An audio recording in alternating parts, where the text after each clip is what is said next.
8:07. Hour number 3 of our get-together time check is brought to you by Hayes Jewelers, where the answer is always yet. Congresswoman is always yes. Congresswoman Kat Cammack joins us. I'm excited because you're great, and we always have so many questions, and we never have enough time. So let me get to it right away. And good morning. How you doing, Kat? Good morning, fellas. We're doing good up here in Washington, D.C. Wish I was back home, but we're fighting a good fight up here in D.C. Yes, you are. Let me ask you about some stuff that might not be on the front page. Monoclonal antibodies. The Biden administration threatened to take some away from Texas and Florida because we were using our quote-unquote unfair share. And a local doctor said, indeed, they got a letter from HHS, said order through us, not through Regeneron directly, and now they're getting none, whereas before they had 24, 48-hour turnaround, and the people at Regeneron had told him previously, oh, we've got plenty, don't worry, we're never going to run out, and now they're getting zero. Yes, exactly. And, so I was on the phone last week with several of our doctors around the district, and as you mentioned, there's a local doctor who got that letter. Several of them have. And I found it interesting. He had, to that point, when we spoke last week, given 600 doses of the monoclonal treatment, had been very successful. Of the 600, only 2 of his patients had to be referred to the ER because they got the treatment too late. They waited too long. But he said that about half of his patients that he sees and was administering that treatment were vaccinated. The other half were not vaccinated. So take that for what it is. But the thing that we are focused on, and we have set up a meeting immediately as of last week with the director of HHS, the secretary of HHS, because we need answers. It was a process that was working. The private sector, the company, Regeneron, was dealing directly with the hospital systems, was dealing with private providers. And then, of course, government has to come in and screw it up somehow because, as we all know, the Biden administration, they're all about the political end game. They don't actually care about the science or saving lives. They want to play politics. And there's a beef that, Biden has with our Governor DeSantis. And his answer was to restrict life-saving treatment to a state that has the top 3 in population and size, and also to Texas. I mean, I don't know how anyone can support this man after what he has done. So we're going after the HHS secretary, demanding answers as to why they wanted to interfere in a system that was working and that it was delivering the absolutely needed life-saving treatment, the monoclonal antibody treatment, to areas, getting it into the hands of people who were doing it directly. And I just think it's a real shame. But again, it points to this administration and their continued push to have a political outcome rather than a good nonpartisan outcome of saving lives. It never ends with this crew. This is going to hurt people. There's no doubt about it. And Absolutely. so is defunding the Iron Dome. Tell me about some Democrats in the House that wouldn't sign off on the bill because it allowed for some funding of the Iron Dome that's protected Israel. Yes. So yesterday, the liberals in Congress put forward a continuing resolution, which is essentially a rubber stamp of the spending that they have done to date. It also included suspension of the debt ceiling and also stripped all funding for Iron Dome, which is the system that protects our friends and allies Israel from the constant attacks from Hamas and others. But we all know that the Hamas caucus, made up of the squad led by AOC and Ilhan Omar and Rashida Tlaib and company, they stomped their feet like small toddler children and said, absolutely not, we're not going to vote for this unless you strip out funding for Iron Dome. And of course, Nancy complied. So now we are seeing more political games being played. The Democrats are in total disarray. Nancy Pelosi can't keep her crew together, but they were able to strip that funding, get it passed last night. The government has been funded and the debt ceiling suspended until mid-December, which sets the Democrats up for another showdown right around the holidays. And, of course, they're going to blame us Republicans. The thing I keep telling people is we're in the minority. We don't have the vote. We have no way of driving that train. That's Nancy Pelosi's deal. And let me tell you something. She and Chuck Schumer and Biden, they're going to own every single bit of it. Every time that they take a vote that hurts Americans, they're going to own it. They shut this government down, they're going to own it. It's tough to be in the majority because you have to govern, and they're doing everything they can to point fingers and blame Trump and Republicans, and we're not going to have it. The American people see through that nonsense.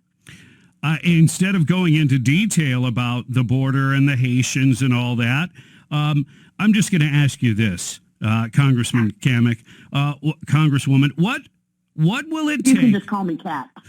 Thanks, Kat. That makes it a lot easier, doesn't it?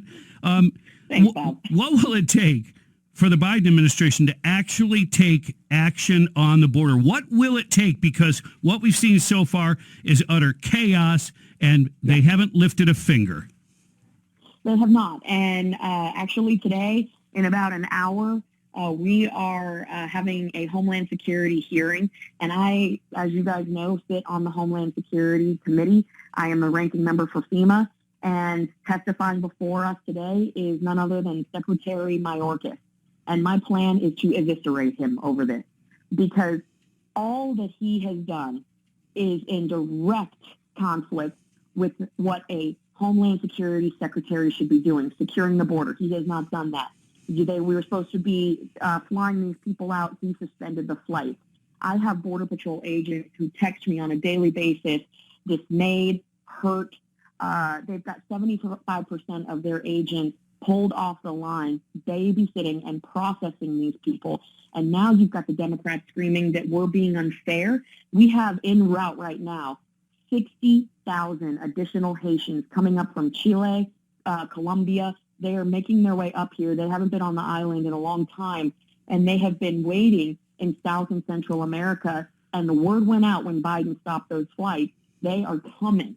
And this is going to get way worse, and it's already in pretty bad shape. But for Mayorkas to tell Josh Hawley the other day that their plan is working, I call BS. It is not working. This is a plan to make sure that we flood the United States with illegals, and what the Democrats want to do is give them amnesty. Thank God we were able to get the Senate parliamentarian to strip that provision out of this reconciliation bill. But they want amnesty because they want lifelong voters. And we will not let that happen. So watch today. Mayorkas is about to get absolutely grilled and eviscerated by not just me, but my conservative colleagues on the committee. We are angry. We are frustrated, and we will not stand for this. What about the SCOTUS ruling? I thought that it was an agreement that the stay in Mexico policy that President Trump had enacted was the way to go, but I don't see that happening. You know, that's a great point, Bob. You know, 2 weeks ago, I authored a letter to Secretary Mayorkas demanding to know why the MPP policy, Remain in Mexico policy, had not been reinstated. I actually had one of the deputy sector chiefs forward me a memo that he had received that says that they were not going to implement the judge's ruling because they were working out some issues at headquarters. That's one of my questions to Mayorkas today. He has to answer it, and he's very, very shrewd. He will try to run the clock out and talk in circles. But again, we're not here for that. He's going to answer yes and no, and we're going to get right down to it. They have to abide by that judge's order. And if he tells me that they are executing on that, I can call BS, because I know from being on the border myself and also having those relationships, those friendships with the Border Patrol agents that are on the ground, they know that they're being told to stand down. That is so wrong. And it's putting our country at stake. Our local law enforcement are less safe because of what's happening at the border. You've heard me say it. Every town in America is a border town. But the thing that's frustrating about what this process is each member only gets 5 minutes. So we have 5 minutes to basically nail his ass. And it's again, the American people deserve so much more. They deserve answers. They deserve accountability. And we need to deliver on that. And that is what we're focused on. So we need to get to the answer of why Title 42 is constantly being dangled in front of our face as, oh, we're going to do away with this. Why hasn't this administration implemented MPP policy? And one thing that I am going to put into my line of questioning is, well, if you're telling me it takes time to establish this with Mexico and get the physical structures in place to do the processing, it took Trump 3 weeks. Are you telling me that this administration is less efficient than the Trump administration? I want him to answer that question. I also want him to account for what the Mexican ambassador has told me, and that they are willing to start taking people back. So he's got a lot of explaining to do, and I am looking forward to exposing the hypocrisy and anti-American policies that his administration is pushing. Kat Cammack, Congresswoman Kat Cammack, thank you once again for coming on the show, talking to us about the issues of the day. Stay safe and stay strong and keep doing what you're doing, and hopefully we can get some change done. I know it's not easy, but we appreciate it, Kat. Hey, thanks, guys. And you can tell I'm pretty fired up. Appreciate all you guys do. Have a wonderful week. All right, you do the same.